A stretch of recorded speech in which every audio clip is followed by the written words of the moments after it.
అందమైన భూలోకం. ఈ భూలోకంలో మనుషులు, జీవరాశులు అందరూ విష్ణునామం స్మరించుకుంటూ ఆనందంగా ఉన్నారు. ఓం నమో వాసుదేవాయ నమః.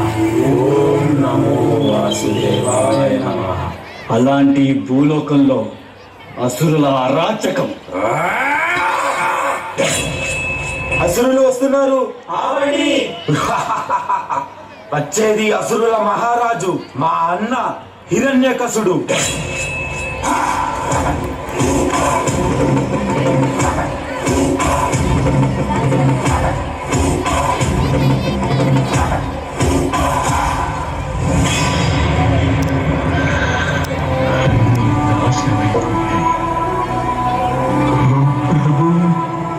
ఎక్కడున్నా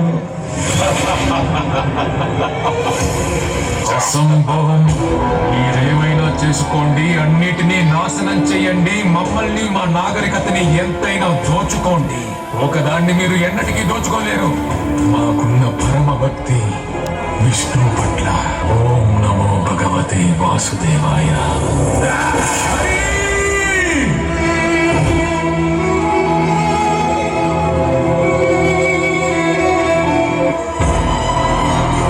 విష్ణువు బయటికి రావాల్సిందే. భూలోకానికి కాదు, భూమిని వెతకడానికి. అర్థమైంది సోదరా. నేను మొత్తం భూలోకాన్ని దాచేస్తాను, అప్పుడు వాడు బయటికి రావాల్సిందే.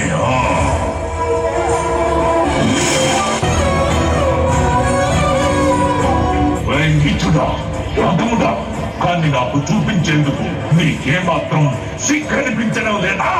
మాయావి తిరిగి పొంద విష్ణువును నేను వదిలిపెట్టను.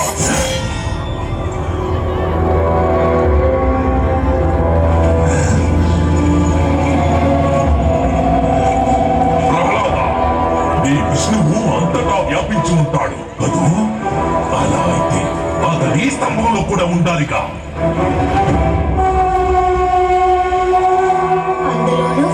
అయితే నీవు ప్రార్థించు ప్రహ్లాద, నీ మాట నిజమవ్వాలని.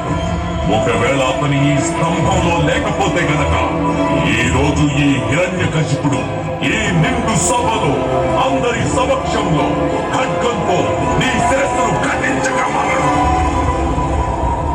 నేను నీ విష్ణువును సవాలు చేస్తున్నాను. ఈ రోజు అతను నా నుండి నిన్ను కాపాడగలిగితే కాపాడుకోమను. తన భక్తుని కోసం ఆ విష్ణువు ఏం చేయగలడో నేను చూస్తాను.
ఆసన్నమైంది నీ అంతం.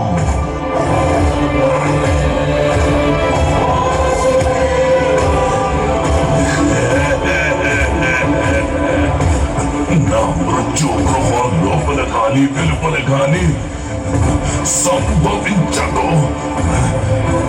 నేల మీద కాదు, ఆకాశంలో కూడా కాదు, సజీవ నిర్జీవుల చేత కాదు, ఏ శస్త్రం వల్ల కూడా నాకు మరణం సంభవించదు.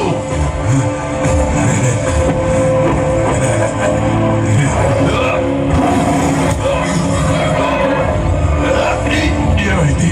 మాట రావడం లేదా?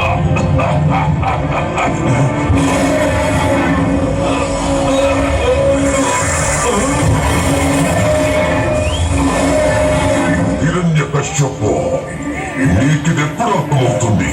నేనే ఈ జగత్తుకు తండ్రినని. బ్రహ్మదేవుడు నా సృష్టి, నేనే సృష్టికర్తను, నేనే భగవంతుడిని. మూర్ఖుడా, నన్ను చూడు. నేను నరుణ్ణి కాదు, మృగాన్ని కాదు. నేనే నరసింహ. అస్తమిస్తున్న సూర్యుడిని చూడు. ఇతడు పగలు కాదు, రాత్రి కూడా కాదు. నువ్వు గృహం లోపల లేవు, అలాగే వెలుపల లేవు. చూడు, నువ్వు గడప మీదున్నావు. నువ్వు భూమి మీద లేవు, ఆకాశంలో లేవు. నువ్వు నా తొడల మీద ఉన్నావు. ఇక శస్త్రం సంగతి విను.